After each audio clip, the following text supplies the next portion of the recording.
When Melissa packed the car and left with our 2 kids for the beach, I'll admit, I felt a little buzz of freedom, not the wild party kind, just peace, silence, space to breathe. It had been years since I had the house to myself. No cartoons blaring, no toys on the stairs. Just me, a quiet living room, and 3 full days to catch up on work without a single interruption. Melissa had planned the trip for weeks. She said the kids needed a real break. Sandcastles, sunblock, seashells, the whole 9 yards. I stayed back, buried in some overdue projects. But deep down, I looked forward to the stillness more than I wanted to admit. That first night alone, I was halfway through organizing spreadsheets when I heard the knock. Sharp, fast, not the kind you ignore. It was my neighbor, Eric. Now, Eric's the type who knows everyone's business. Not in a nosy way exactly, more like neighborhood security. He always knows who's out of town, whose car is parked funny when a dog goes missing. Tonight, though, he looked wired. His eyes darted behind me as he spoke. "Hey, man," he said, "just finished setting up some cameras around the house. Got one facing the front porch now. Feels safer, you know?" I nodded politely, though honestly it sounded like overkill. We lived in a quiet suburb. Nothing ever really happened here. Eric didn't back off. "With your wife and kids out of town, you should do it too," he pressed. "You think it's safe till it's not. One of my buddies had a break-in last month, didn't even know till half his stuff was gone. These cameras, they let you check in from your phone, live feed. It's peace of mind, man." He had that look, like he knew something I didn't. I laughed it off, but later that night, the idea stuck. I found myself scrolling through security systems online. One caught my eye. Small, simple, could be set up in under an hour, and streamed live right to my phone. I bought it. Why? I didn't know. Maybe because of Eric. Maybe because the house felt too quiet. Or maybe something inside me already knew what was coming. I didn't tell Melissa. Didn't even think to. When the cameras arrived 2 days later, I set them up with this strange urgency. One by the front door, one by the garage, another facing the back. I tested the app on my phone, walked through the house, adjusted angles. It all worked perfectly. I stood in the living room that night and looked at my phone screen. 4 silent boxes showing every corner of my home. It should have felt like control. It should have made me feel safe. Instead, it felt like I just invited something into my life I couldn't unsee. Melissa and the kids got back 3 days later. The second they walked through the door, the house filled with noise again. Laughing, shoes kicked off, bags dumped everywhere. Melissa hugged me like she'd missed me more than the beach. She smelled like sunscreen and salt water. The kids were sunburned and loud and full of stories. It felt good, real, like everything was back to normal. We slipped into our usual routine fast. School runs, work, late-night movies, arguing about what to cook. I didn't even think about the cameras for a while. They just ran in the background, quiet and forgotten. Then one Tuesday morning, something popped into my head. Just a weird reminder. I hadn't checked the footage since they got home. I opened the app on my phone out of pure curiosity. That's when I saw him. A man. Tall, thin, wearing a gray hoodie and jeans. He walked right through our front door like he owned the place. The timestamp showed it happened while the kids were at school. Melissa was supposed to be home alone. I stared at the screen, frozen. He wasn't a delivery guy. He didn't have a clipboard or uniform. And he didn't look around like he was lost. He moved like he knew the place. I checked the rest of the footage. He stayed for about an hour. Never looked at the camera once. Just drifted from room to room, slow, casual, comfortable. I tried to breathe. Maybe he was someone from the electric company. Maybe Melissa had scheduled a repair and forgot to mention it.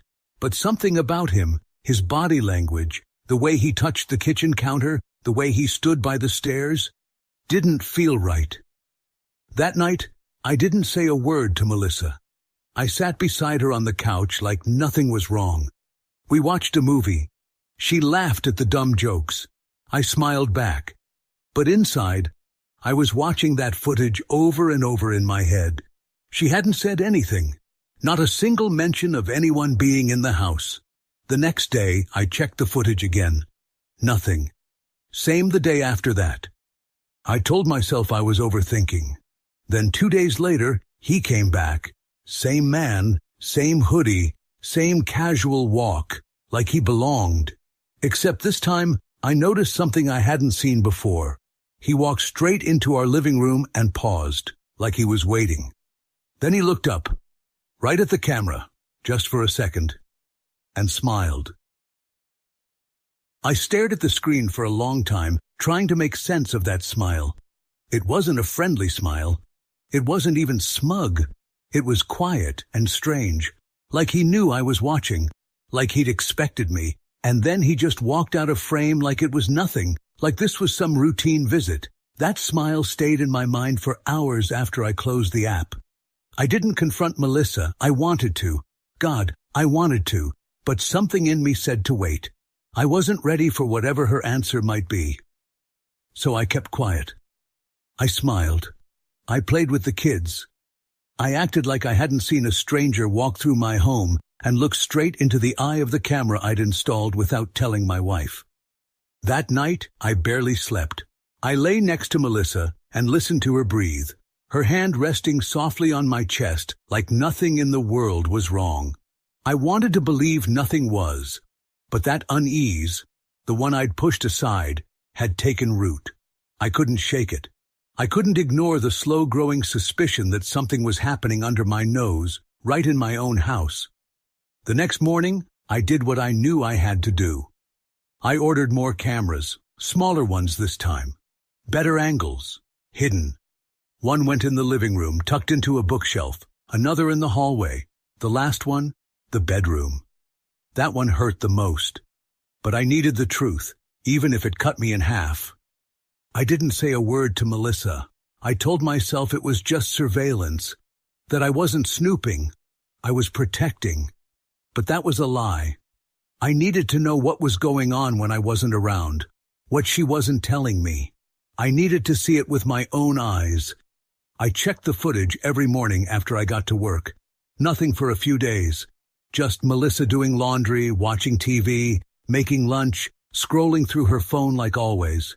Nothing out of place, nothing suspicious. Then came the 7th day. The kids had already left for school. Melissa was home alone. I opened the app like I always did, expecting another quiet day of nothing. But there he was again. Same hoodie, same walk, moving through my house like he'd been given a key. This time, he stayed longer, and what I saw next flipped my world upside down. He walked into the bedroom, and Melissa followed him in. I didn't want to believe what I was seeing. Part of me wanted to shut off the screen, throw the phone across the room, and pretend this wasn't happening. But I couldn't. I watched them standing there in our bedroom, my bedroom. Melissa stood near the window, arms crossed like she was trying to act casual. The man didn't say much. He just stepped closer to her, slow, like he'd done it 100 times before. They didn't touch, not this time, but the air between them was thick. You could feel it, even through the grainy camera feed. Melissa looked at him the way she used to look at me, years ago, when everything was still good. She smiled. Not a polite smile, not a friendly one. A smile filled with something I hadn't seen from her in a long time. They talked for a while. I couldn't hear what they were saying. I didn't have audio on that camera. Stupid mistake, but I didn't need to. Body language said everything. The way she leaned toward him, the way he sat on the edge of the bed like it was his, like he belonged there. After 10 minutes, he left, just like that. No kiss, no touch. Just out the front door, and gone. Melissa sat on the edge of the bed for a while after that, staring at the floor. Then she got up, fixed the pillows, and went to the kitchen like nothing had happened. That was the part that hit me hardest. Not just that she let him into our house, into our bedroom, but how easily she moved on after, like it wasn't a big deal, like it was just another Tuesday. I didn't eat dinner that night. I told her I wasn't feeling well. She didn't ask questions, Just told me to get some rest and kissed my forehead before tucking in the kids. That kiss burned. I wanted to pull away, but I couldn't. I froze, like some part of me was still hoping there was a chance this was all some huge mistake. I couldn't stop watching the footage. Every day, every camera angle. I started memorizing her schedule, when she left for errands, when she stayed home, when the kids were gone. I didn't want to become obsessed, but I already was.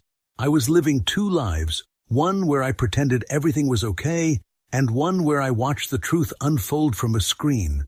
I didn't know what I was going to do, not yet. But I knew one thing for sure. The next time he came back, I needed more than video. I needed proof so clear it couldn't be explained away. No excuses, no lies, just the truth, cold and undeniable. And I had a feeling it was coming soon. I didn't sleep much after that. Every creak in the floor, every door closing in the night, made me open my eyes. I kept my phone next to me on the nightstand, always charged, always ready. I checked the cameras like clockwork, mornings, lunch breaks, even from the bathroom stall at work.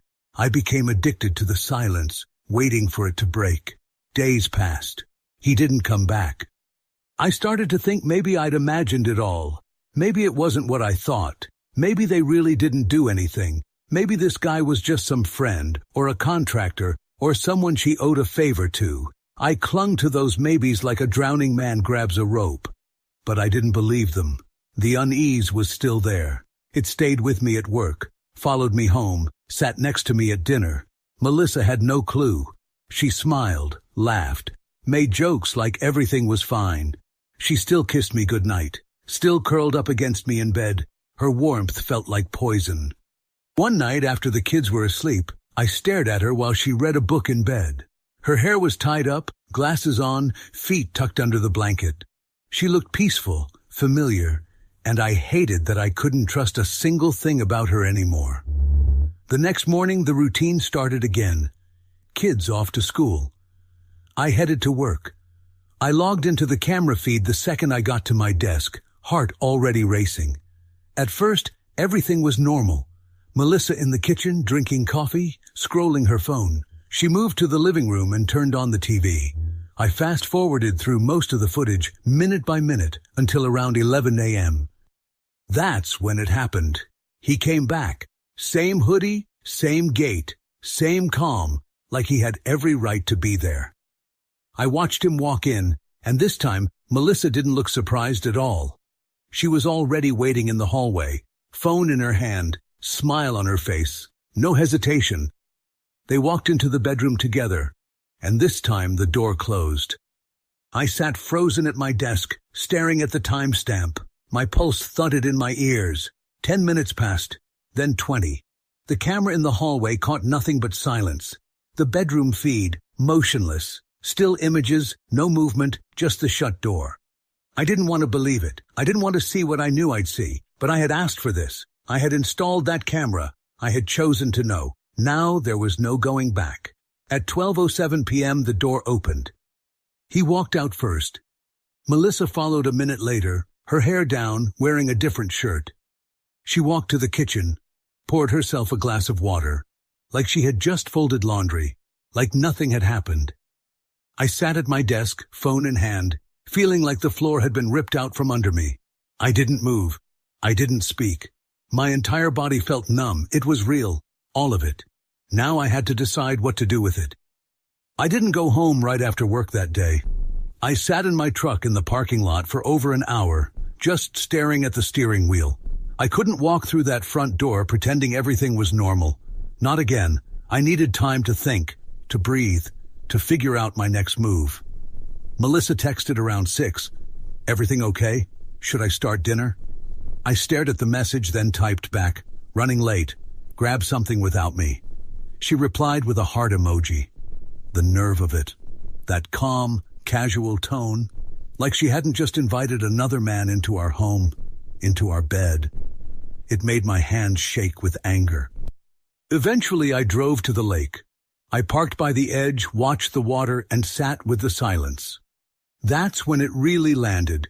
This wasn't a mistake. It wasn't some stupid moment of weakness. This was planned, repeated. Normal for her now, and she'd hidden it so well. I wanted to confront her, to blow up right then. I wanted to slap my phone down in front of her and make her watch the footage, but I knew how she'd react. She'd cry. She'd twist the story. Maybe even blame me for not being emotionally available or some other garbage. No, not yet. I needed more. I needed everything. So that night, while she was upstairs reading, I stayed out in the garage and set a plan in motion. I ordered 2 more cameras, better ones. One had a wider lens and night vision. The other recorded high-quality audio. I was done taking chances. If she was going to keep doing this, I was going to capture every second of it. I installed both cameras in the bedroom. One I placed high in the corner of the room, hidden behind a decorative shelf. It covered the entire bed, clear as day. The second smaller camera went inside the nightstand drawer, with just the lens peeking through the corner. That one captured sound. Every whisper, every lie, every breath. I tested them, synced them with the app, and confirmed they were working before I left the room. If she brought him back, I'd see it all. Every angle, every word. The next few days were a blur. I kept up the act, smiling, playing the role of the clueless husband. Meanwhile, I checked the footage every night, scanning for signs. I didn't sleep much. I didn't eat much. I was living on rage and focus. Then it happened again. 4 days later, same man, same timing. This time they didn't even bother with the usual pretense. They went straight into the bedroom, and now I had all of it. Clear video, full sound from every direction. Everything I needed. Everything she had hidden. I watched the footage in silence. No blinking, no moving, just watching. The sound was clear, too clear. I could hear their voices, the low laughter, the way she whispered to him like they were alone in the world. It wasn't just physical, it was familiar, practiced, intimate, like this had been going on for a while, maybe longer than I wanted to believe. They joked about me. That part stung more than anything. She called me predictable, said I wouldn't catch on, that I never paid attention anyway. He laughed, told her she was too smart for me. Then they made plans to meet again. Same day next week. I sat back in my chair, every muscle locked. My phone was still in my hand, but I couldn't feel it anymore. My brain wasn't even angry. It was quiet, cold, focused. There were no more doubts, no room for excuses, no space for forgiveness. I backed up all the footage to a drive, made copies, uploaded everything to the cloud. I didn't want to lose a single second of it. I wasn't just gathering evidence. I was building a wall around myself. I needed this protection, not just for legal reasons, for my sanity. Because if I didn't document this down to the last breath, I might start doubting my own eyes. And I wasn't going to give her that chance. That night when I got home, I acted normal. I hugged the kids, ate dinner, asked Melissa about her day. She smiled, said it was uneventful, told me she cleaned the house and watched a cooking show. No mention of anything else. Her lies came so easily now. As she talked, I watched her face. Every blink, every fake laugh, and I wondered how many times she'd lied like this before, how long she'd been able to fool me without breaking a sweat. But the thing is, she didn't know I wasn't fooled anymore. She didn't know I had seen her secrets from every angle, heard every word, watched every movement, and she sure as hell didn't know I was done pretending. By the time Friday came around, I had made my decision. I wasn't going to yell, I wasn't going to scream or throw things. I wasn't even going to tell her I knew. That would give her too much power. Let her twist the story, cry her crocodile tears, pull the kids into it, or worse, start lying about me to cover her tracks. No. I was going to let her hang herself with her own rope. That morning, I left for work like usual, packed my bag, kissed the kids goodbye, and told Melissa I might be late getting home. She smiled and said, "Don't work too hard." I watched her for a second longer than usual. She didn't notice. Or maybe she did, but didn't care. In the truck, I made a call. A buddy of mine who used to be a cop now worked in private security. I told him I needed someone to sit across the street from my house with a camera. He didn't ask a lot of questions. He just said, "What time?" I gave him everything. Time frames, the man's description, the angle I wanted. I didn't want just the inside footage. I wanted her lover caught walking into my house in broad daylight, smiling, comfortable, like it was just another visit. I needed outside proof to go with the inside video. I even left the front door unlocked for them. I know, that probably sounds crazy, but I wanted to make sure he walked right in like he always did.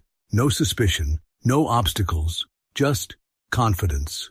I wanted to capture how natural it was for them now, like I didn't even exist. I spent the rest of the day pacing in my office, barely able to sit still. My phone stayed on my desk, volume turned up. Around 11:47, it buzzed with a message from my guy. He's here, walked in like it's his damn house.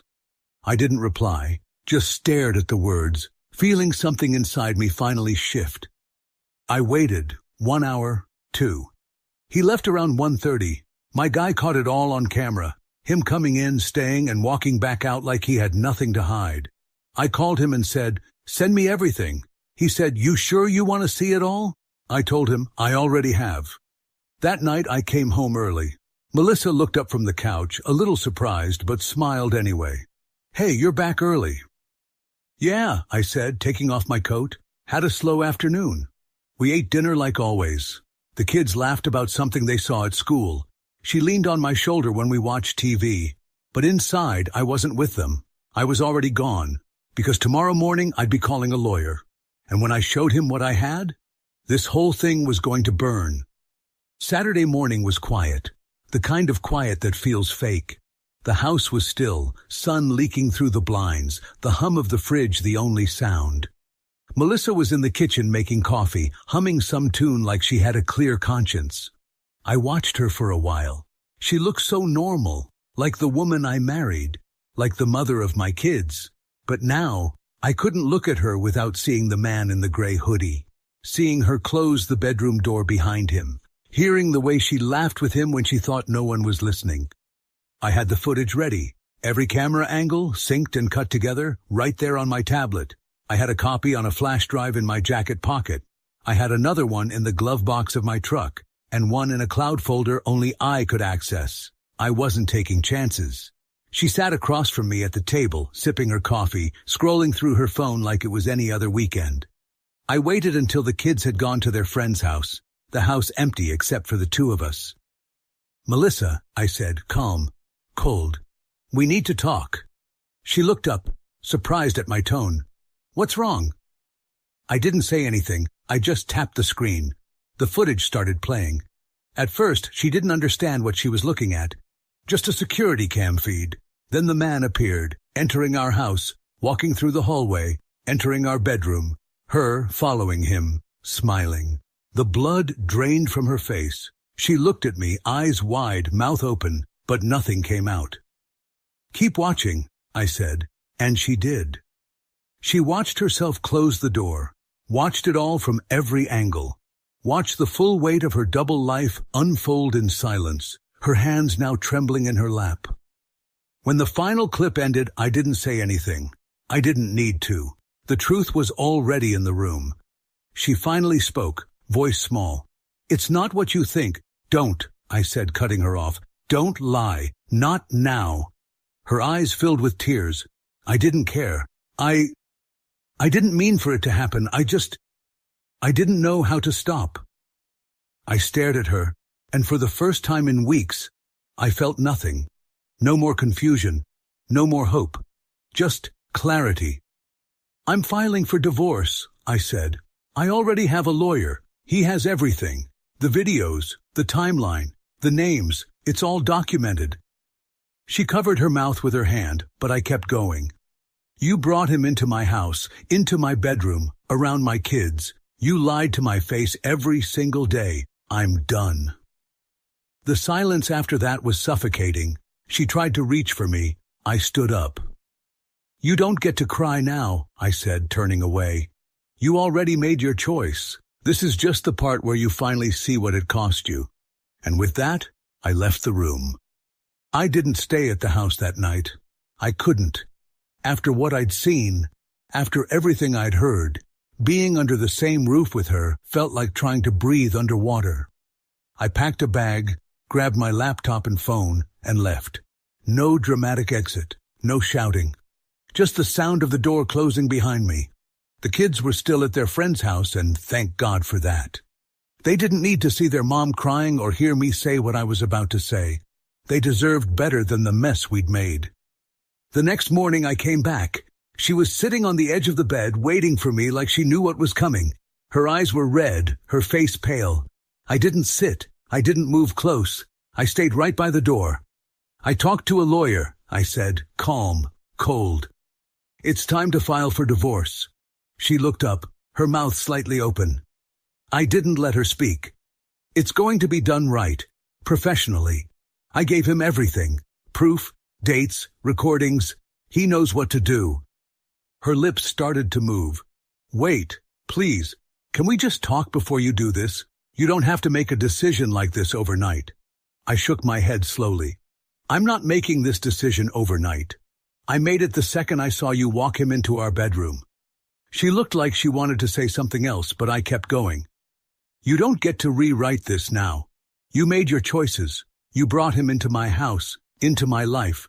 You lied to my face every single day. I was just the guy taking out the trash and paying the bills while you played pretend." Tears welled up in her eyes. I was lost. I didn't know what I was doing. He was just there.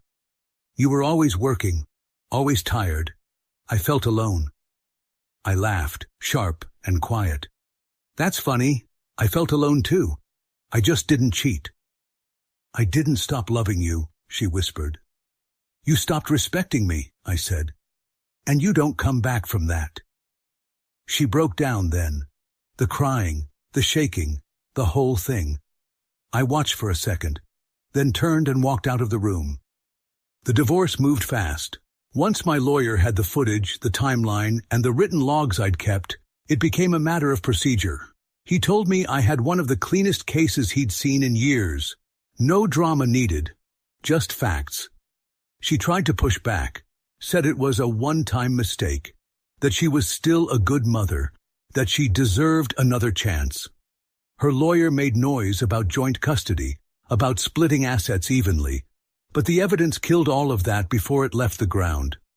When we went to court, she barely looked at me. She sat at her table, eyes on the floor, like a student caught cheating on a final exam. I didn't feel satisfaction, just quiet, like watching a chapter close. The judge saw what I saw.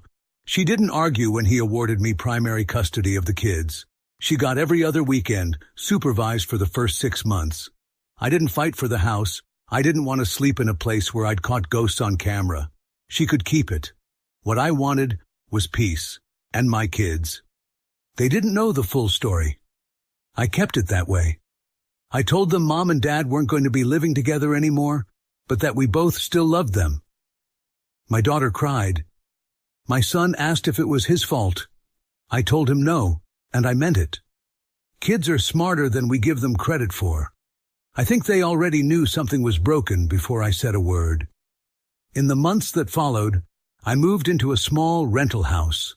Simple place, clean, quiet. I took the kids to school, made their lunches. We went for bike rides on weekends. I started to sleep again. Melissa tried to reach out a few times, texts, a voicemail or two. She wanted to talk, apologize, say things she should have said earlier. I never answered. There was nothing left to talk about. One night, about 6 months after everything ended, I was sitting on the back porch. The kids were inside, watching a movie. The air was cool, and for the first time in what felt like forever, it didn't hurt to breathe. I didn't feel angry anymore, not sad, not even bitter, just done. And that honestly felt better than anything else in the world.